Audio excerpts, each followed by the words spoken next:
খাবারের সন্ধানে জঙ্গল ছেড়ে লোকালয়ে হানা দিল একটি বিশাল হাতির দল। ঘটনাকে কেন্দ্র করে ব্যাপক আতঙ্ক এবং চাঞ্চল্য নকশালবাড়ির বেঙ্গাই জোত এলাকায়। পরবর্তীতে বন দপ্তর এসে হাতিগুলিকে পুনরায় জঙ্গলে ফেরত পাঠালে স্বস্তি ফেরে জনমানসে। মালদার ইংরেজবাজার পৌরসভা, প্রোগ্রেসিভ হেলথ অ্যাসোসিয়েশন এবং ইন্ডিয়ান মেডিকেল অ্যাসোসিয়েশনের পক্ষ থেকে প্রাক্তন মুখ্যমন্ত্রী ডক্টর বিধানচন্দ্র রায়ের জন্ম এবং মৃত্যু দিবস পালিত হল বুধবার। এদিন মালদা শহরের মনস্কামনা রোড এলাকায় ডক্টর বিধানচন্দ্র রায়ের আবক্ষ মূর্তিতে মাল্যদান করে শ্রদ্ধা নিবেদন করা হয়।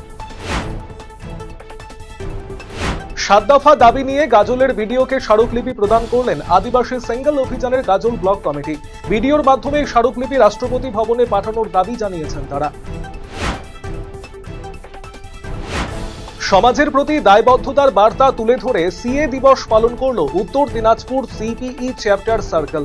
রায়গঞ্জ মেডিকেলের আব্দুলঘাটা ক্যাম্পাসে আয়োজিত অনুষ্ঠানে চিকিৎসকদের সম্মান জানানোর পাশাপাশি হাসপাতাল কর্তৃপক্ষের হাতে তুলে দেওয়া হয় 25টি হুইল চেয়ার। বুধবার রায়গঞ্জ মেডিকেল কলেজ ও হাসপাতালের আব্দুলঘাটা ক্যাম্পাসে উত্তর দিনাজপুর সিপিই চ্যাপ্টার সার্কেলের উদ্যোগে পালিত হয় সিএ দিবস।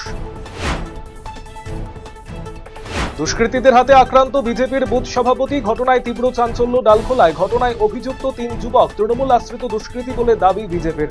ডালখোলা থানায় ওই দুষ্কৃতীদের বিরুদ্ধে লিখিত অভিযোগ জানানো হয়েছে।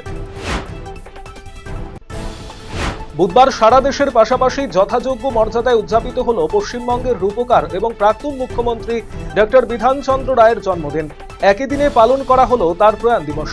এদিন কালিয়াগঞ্জ পৌরসভার উদ্যোগে ডক্টর ডে পালন করার হলো শ্রদ্ধার সঙ্গে। এদিন পৌরসভায় ডক্টর বিধানচন্দ্র রায়ের প্রতিকৃতিতে মাল্যদান এবং পুষ্পার্ঘ্য নিবেদন করেন রায়গঞ্জ লোকসভার সাংসদ তথা পৌরসভার পৌরপ্রধান কার্তিক চন্দ্র পাল।